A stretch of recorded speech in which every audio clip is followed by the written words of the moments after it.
Congress has approved a bill ordering the release of federal files on the disgraced financier and sex offender Jeffrey Epstein. This came after U.S. President Donald Trump made an abrupt U-turn after having earlier pushed back against the release of these files. After Trump's go-ahead, the U.S. House of Representatives voted overwhelmingly for the Justice Department to release all the files related to Jeffrey Epstein. 427 votes were in favor, with one lone dissenter. The U.S. Senate agreed to rubber stamp and bounce the text straight to the White House without a vote as soon as it arrived from the lower chamber. For the Senate to pass the Epstein bill as soon as it comes over from the House. I yield the floor. Trump said on Tuesday that he would sign the bill when it came to him. He was forced to back down from his earlier combative stance against their release.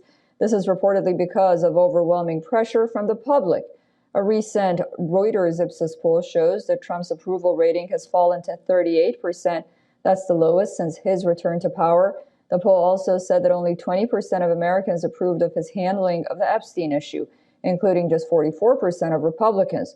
Trump also faced pressure from erstwhile loyal members of his own party. I was called a traitor by a man that I fought for 6 years for. And I gave him my loyalty for free. I won my first election without his endorsement, beating 8 men in a primary. And I've never owed him anything, but I fought for him for the policies and for America first. And he called me a traitor for standing with these women and refusing to take my name off the discharge petition. That's Marjorie Taylor Greene speaking. She was among the Republican members of Congress who joined hands with the Democrats to push for the release of the files. Trump even retracted his endorsement of her, saying he might back a challenger to her seat during next year's midterms.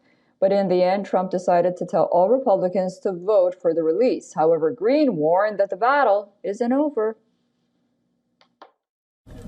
And today you are going to see probably a unanimous vote in the House to release the Epstein files.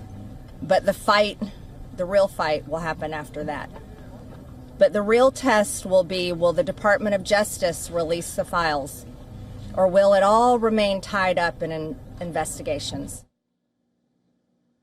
Joining us on the live cast is a political analyst, Eugene Craig III. He's joining us from Washington, D.C. Eugene, great to see you again. So just to be clear, the bill orders the release of these Epstein files. However, it also allows redaction on grounds of privacy as well as national security. So realistically speaking, what can the public actually expect to learn once these files do come out? So a couple of things. The files absolutely must be released within 30 days. But also, when it comes to the redactions, if there are redactions, Congress must be notified by the FBI and other agencies that are involved in the releasing of the files. But, it's a win for the public. It's a win for the victims because, we're on the road to justice and getting justice for these victims. And from what you've seen in Washington and how this has played out, how much of this will ultimately be regarding transparency and how much of this is really political at the end of the day? I think the fact that we're having a conversation, the fact that these files are being released is for some people 100% political, some people 100% justice, while some people 100% transparency. And, all those things can be true simultaneously at the same time. And the thing is this, there are people that, we're already seeing ramifications from it. Larry Summers has already backed down from all of his public positions.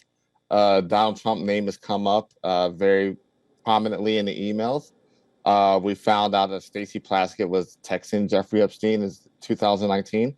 And I think that there'll be a lot more that's going to come out in the near future as these files are rolled out.